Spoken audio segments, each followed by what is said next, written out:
حضور ایک سوال جناب محسن خان صاحب کا ہے، وہ آخری سوال ہے، اس کے بعد 1 منٹ کے لیے مہمانوں کی طرف سے ممتاز حمید اللہ جنگ صاحب شکریہ ادا کریں گے۔ تو اب میں درخواست کروں گا محسن خان صاحب سے کہ سوال کریں۔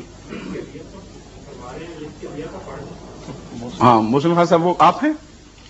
اچھا ٹھیک ہے، تو لکھا ہوا ہے ان کو میں پڑھ دیتا ہوں۔ حضور سوال ہے، تمام مسلمان فرقے احمدیوں کے خلاف متحد کیوں ہیں؟ اس کی کیا وجہ ہے؟ اس کے علاوہ سعودی میں یہ عرض کرنا چاہتا ہوں، میں جواب دے چکا ہوں اس کا۔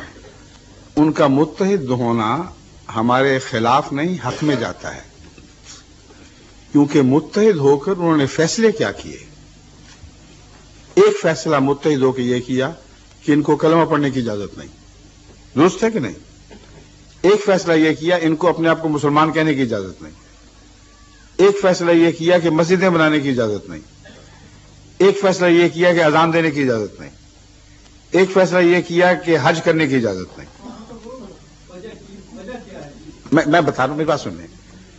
وجہ اس کی ظاہر ہے، جو میں پہلا جو حضرت مرزا صاحب نے جو سوال کیا تھا اس کے جواب میں بيان کر چکا ہوں، یا نہیں، ان کے بعد جو دوست تشریف لائے تھے انہوں نے سوال کیا، جو آزاد کشمیر سے تشریف لائے ہیں میرپور سے، انہوں نے بات بیان فرما دی ہے کہ جب کوئی خدا کی طرف سے بھیجا ہوا مقبول ہونے لگتا ہے اور علماء کی پیش نہیں جاتی کہ اس کا رستہ روک سکیں، تو وہ پھر پہلے سے بڑھ کر روکیں کھڑی کرتے ہیں۔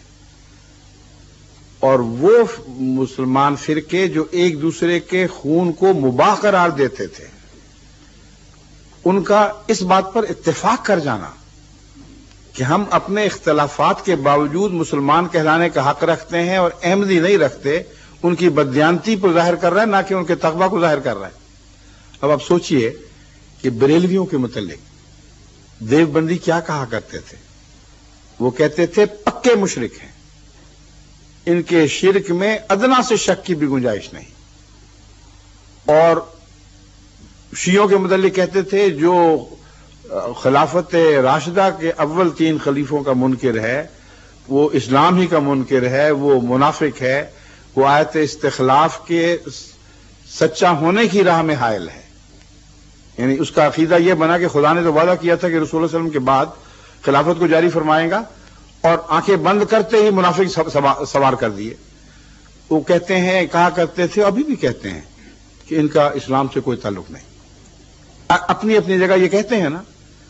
پھر جب اس بات پر اکٹھے ہو گئے کہ اسلام کی ایسی تعریف کرتے ہیں کہ سوائے احمدیوں کے کوئی مسلمان اسلام سے باہر نہ جائے، تو ان کا جھوٹا ہونا ثابت ہو گیا، ان کی منافقت ثابت ہو گئی۔ اور وہ منافقت کچھ دیر کے لیے دبی رہی ہے، اب پھر اچھل پڑی ہے۔ اب پاکستان میں سپاہ صحابہ، سپاہ محمد کے نام پر جو فساد برپا ہو گیا ہے، یہ بتا رہا ہے کہ اس وقت جب یہ اکٹھے ہوئے تھے، ان کی اس سرشت میں اس وقت جھوٹ داخل تھا۔ اس لیے مختصر جواب میں دے سکتا ہوں، جو وقت ختم ہو گیا، اس پہ ملتے جلتے جواب پہلے آ چکے ہیں۔